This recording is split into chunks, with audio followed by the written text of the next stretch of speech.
All right, thank you, Emil, for the very nice talk. Let's see if we have any questions for you. As a reminder to folks, if you would like to ask a question live to Emil, please raise your hand so I can promote you to panelist.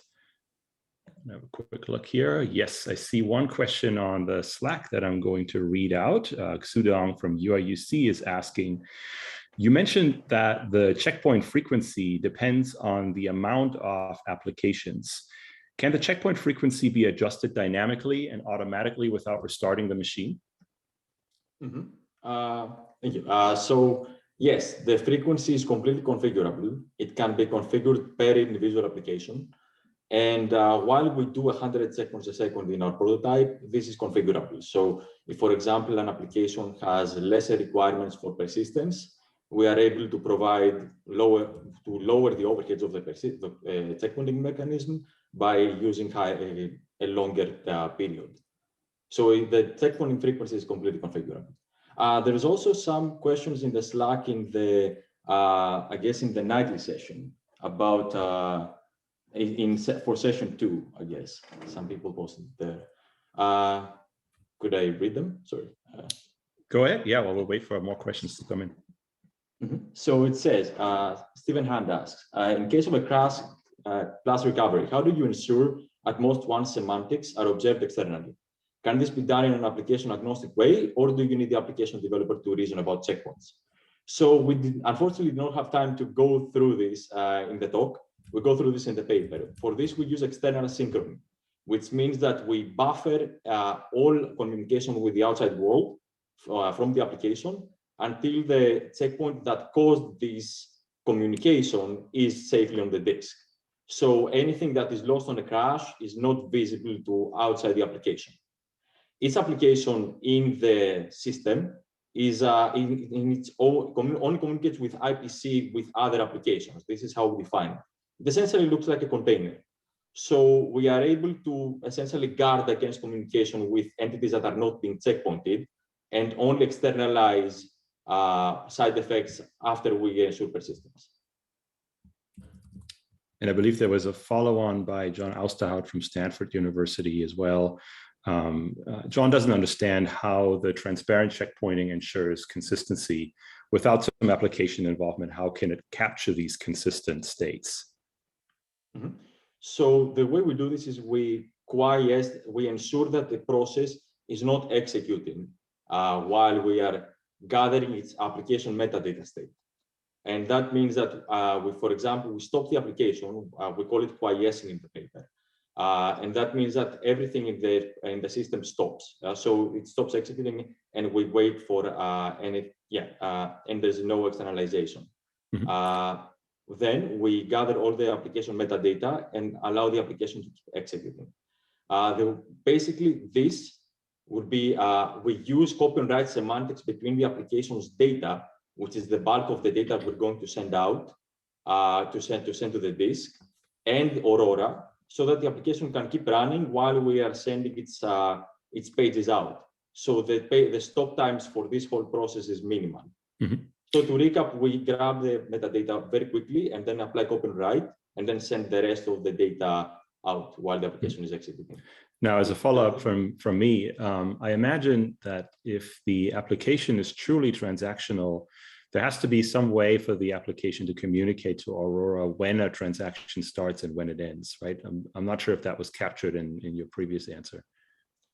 Could you please elaborate about what you mean by? Yeah, so in a way, the single level store abstraction lends itself well to applications that can tolerate some asynchrony in the persistence, and it perhaps lose some data if you crash in the middle of trying to make the data persistent. Some applications have very stringent persistency requirements. They basically want to know exactly, I have written these 5 bytes and I need these 5 bytes and nothing else to be persistent. If you crash in the middle, roll me back to the state before, essentially. But I need to also know when are these 5 bytes persistent, because I only want to return back to the user when I know that these 5 bytes are in the store. How do you deal with these? So this is where the Aurora API kicks in. Normally, in most of the talk, we focus on transparent persistence because it was the most difficult want to implement, and essentially we provide, if we are able to communicate with the application from Aurora, we are able to use the API to do this. So with the API, an application can use journaling, for example, to send out these 5 bytes, and then know that it will only synchronously continue executing. It will continue executing after the data is saved on the disk. Mm-hmm. Alternatively, the application for larger amounts of data can use a synchronous Aurora API that we described, where it flushes out a single individual region of memory and overlays it on top of an executable checkpoint. So that means, and then of course the application can wait for that data to hit the disk. In this case, the application is able to transactionally update parts of its address space, if all we care is about data persistence. Mm-hmm. So you do reintroduce an API for those kinds of applications? Mm-hmm. For verifying, if we want performance, yes. Otherwise, we do transparent checkpointing, and since essentially transaction is not, the transaction will, if we crash in the middle of the transaction, we have not externalized any side effects. And if we restart and the transaction is in progress, we will be able to finish it after a crash, if we use transparent checkpointing. Okay. In the interest of time, I'm going to move to the next question. Maybe we can come back to this one later in the panel if there is more follow-on. So Sion from UIUC is asking, what's the effect of checkpoint frequency on throughput and latency? Mm-hmm. So checkpointing in general has 2 components, has 2 overheads. One of them is the stop time. And this is the stop time that is caused by stopping the application to gather the metadata, as I mentioned. And this scales with the amount of metadata that the application has, but very lightly. So we can have thousands of threads and it will still be in the milliseconds. There is also the overhead that we impose using copy on write. And this is essentially because we apply copy on write between Aurora as a whole and the application. That means that when we're flashing the data of the application out, and if the application starts writing, it's going to get a lot more page faults. That is a runtime overhead that essentially scales with the amount. It really depends on the access pattern of the application. Like if the application has a small working set and it is able to rewarm up the pages that it is using between checkpoints, then the overhead is small. For applications with very large working sets that constantly dirty data back and forth, it is larger. But in that case, we are also sending out data, the same amount of data that we will be sending out. In any case, like we are dirtying a lot of data, and so an equivalent mechanism that is sending the data out would have similar overheads. Okay, makes sense. Thank you very much. We're running out of time. I see that there are a remainder of questions has popped up, but we'll handle those later in the panel session. Thanks very much, Emil. Thank you. Okay, so our second system today is called WineFS, and it is presented by Rohan Kadikodi, a third-year PhD student at the University of Texas at Austin. Sigops, please roll the video.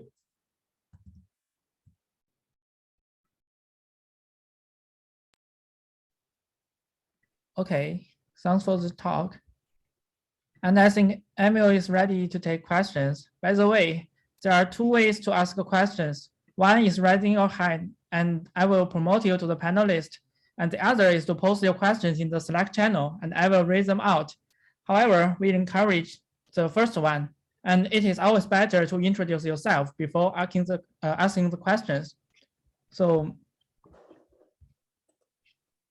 okay.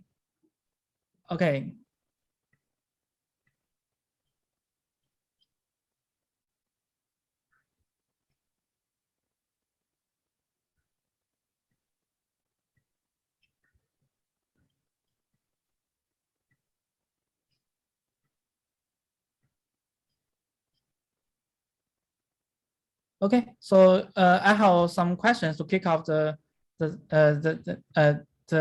Q&A. So will persistent memory make it easier to implement a single level store? And in which ways do you think will Aurora make use of persistent memory?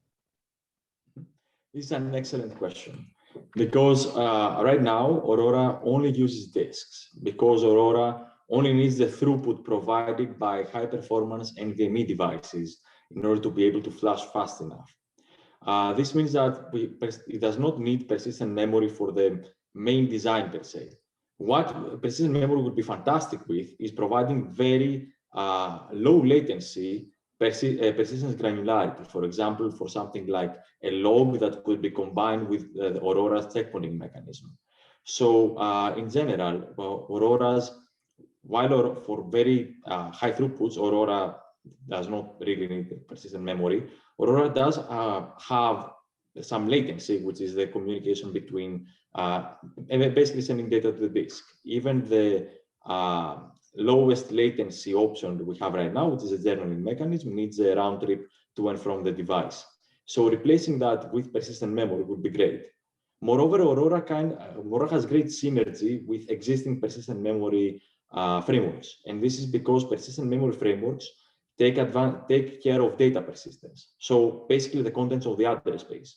Aurora is able to take care of application persistence. That means all the metadata. So if you can imagine, we can have an application that is using the persistent memory. Typically, when we're using a persistent memory framework, if we crash, we need to recover the application state. We need to create a new instance of the application, and that instance needs to read from the persistent memory the data and rebuild any auxiliary state. Aurora can capture this auxiliary state and make restores even faster and even easier in terms of programming effort. Okay, thank you. So Sheng Liang Deng, so you can ask your questions. Okay. Hi, I'm Sheng Liang from the University of Hong Kong. Aurora is an exciting work, and I'm wondering if Aurora supports prevalent hardware like RDMA and TPU. As far as I know, both RDMA and TPU have some internal states, which is generally inaccessible from the operating system. However, these hardware are playing more and more important role in modern applications and data centers. So what would be the possible way to support them? Thanks. So great question. So the thing with RDMA, with basically this kind of communication channels like RDMA, is that they communicate with external hosts.